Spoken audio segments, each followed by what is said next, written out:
Laser drip म्हणजे काय असा प्रश्न ज्ञानेश्वर म्हणून शेतकरी दादा आहेत त्यांनी आमच्या व्हिडिओच्या कमेंटमध्ये विचारला होता. तर बघा, ही मी मागे एक व्हिडिओ बनवली होती प्रीपंच पेप्सी, तर त्यालाच काही कंपन्या रेझर ड्रीप म्हणतात. कारण हे जे छिद्र पाडलेलं असतं ना या प्रीपंच पेप्सीला, हे रेझर तंत्रज्ञानाने पाडलेलं असतं, म्हणून ही रेझर ड्रीप.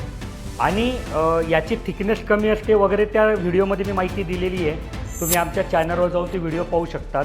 तर ही ठिबक कोणी वापरावी की बाबा ज्यांच्याकडे एकदमच पाण्याची गुणवत्ता खराब आहे किंवा बिलकुलच पैसे नाही, 6-6.5 रुपयात ही 1 एकरची पेप्सी होऊन जाते, किंवा त्या कोणी जर भाडेतत्वावर बटाईने शेती घेतली की बाबा पुढच्या वर्षी भेटेल की नाही माहीत नाही, त्यांनी हे वापरावी. कारण महागाची ठिबक जर टाकली आणि पुढच्या वेळेस ते शेत नाही भेटलं तर काय करणार.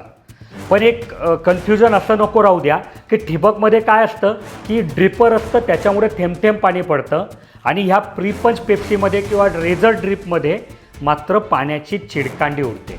तर दोघींमध्ये खूप मोठा फरक आहे.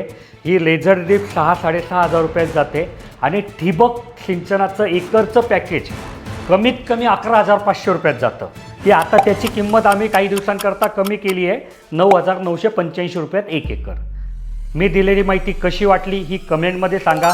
तुमच्याही मनात काही प्रश्न असेल तर तो कमेंटमध्ये विचारा. मी पुढच्या व्हिडिओत त्याचं उत्तर द्यायचा प्रयत्न करेल.